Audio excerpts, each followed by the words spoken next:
Assalamualaikum warahmatullahi wabarakatuh. Alhamdulillah saudara-saudara sekalian berjumpa dan bersua kembali. Semoga kita selalu sehat walafiat dan dilancarkan oleh Allah atas semua urusan-urusan kita semua. Amin ya rabbal alamin. Saudara-saudara sekalian, prahara dan nestapa rakyat Aceh dimulai sejak ingkarnya perjanjian pasca pembelian pesawat terbang oleh orang Aceh kepada Republik Indonesia, di mana Presiden Soekarno ingkar janji terhadap Aceh.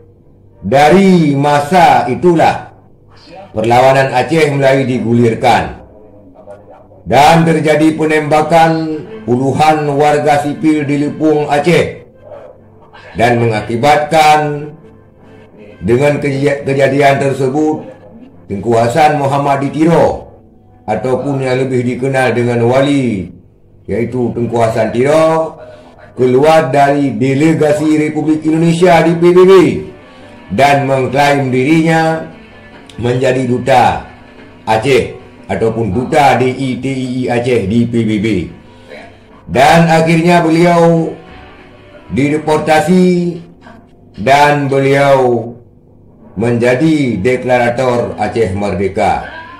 Maksudnya dideportasi dari PBB oleh pemerintah RI dan ditanggung oleh konsulat ataupun senator Amerika Serikat untuk menetap di Amerika Serikat, saudara sekalian. Kekerasan dan kekejaman Soekarno terus berlanjut terhadap rakyat Aceh. Semenjak itu hingga Soekarno akhirnya terguling di kursi presiden dengan peristiwa G30 SPKI. Saudara-saudara sekalian, berlanjut kemudian dengan Presiden Soeharto. Artinya kemudian Soeharto menjadi Presiden Republik Indonesia, dan rakyat Aceh terus menderita di era Soeharto, di mana Soeharto pertama kali menguras minyak dan gas alam Aceh, sampai Presiden Soeharto meresmikan kilang LNG Arun pada tahun 1978. Saudara sekalian, singkat saja, di era Presiden Soeharto ini ribuan nyawa, belasan ribuan nyawa rakyat Aceh bisa saudara sekalian akses melalui berita-berita di internet tentang kejamnya daerah operasi militer di Aceh ataupun DOM, di mana ribuan rakyat Aceh, puluhan ribuan, bahkan hampir mencapai 20 ribuan rakyat Aceh melayang nyawanya seakan tidak dihargai sama sekali dengan ditetapkan Aceh sebagai daerah operasi militer, saudara sekalian, ataupun DOM, dengan nama Operasi Jaring Merah. Dan operasi dikendalikan pada waktu itu oleh pasukan Kopassus, dan pada waktu itu pula Danjen Kopassus dijabat oleh Prabowo Subianto, sedangkan Panglima ABRI waktu itu adalah Wiranto, saudara sekalian.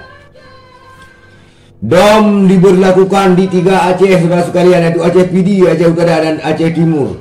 Rakyat Aceh hampir habis dibantai dan menyisakan kampung-kampung janda di Aceh, yang akhirnya Soeharto jatuh di era reformasi dan dicabutnya DOM Aceh dengan ditariknya Kopassus dari Aceh, dan presiden digantikan oleh wakilnya B.J. Habibie. Saudara-saudara sekalian, di era Abdul Rahman Wahid, Aceh kembali mulai meletup konflik, dan ketika itu perlawanan daripada gerakan Aceh Merdeka mulai kembali digulirkan.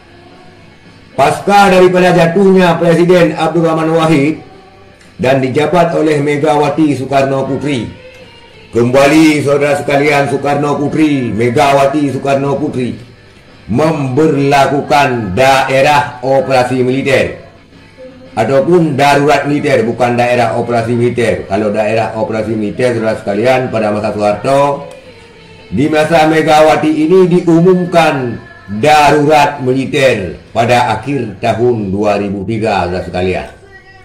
Dan darurat militer ini hampir 1 tahun diberlakukan di Aceh dengan ribuan nyawa rakyat Aceh yang tidak bersalah melayang, saudara sekalian.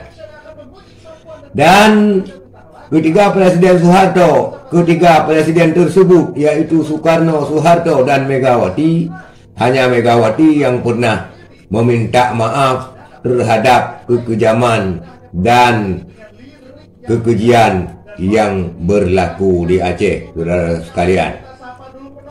Saudara-saudara sekalian, itulah prahara dan nestapa rakyat Aceh yang hidup dalam kubangan darah, dibantai, tidak berharga di era 3 presiden, yaitu Presiden Soekarno, kemudian Presiden Soeharto, dan Megawati Soekarno Putri, saudara sekalian.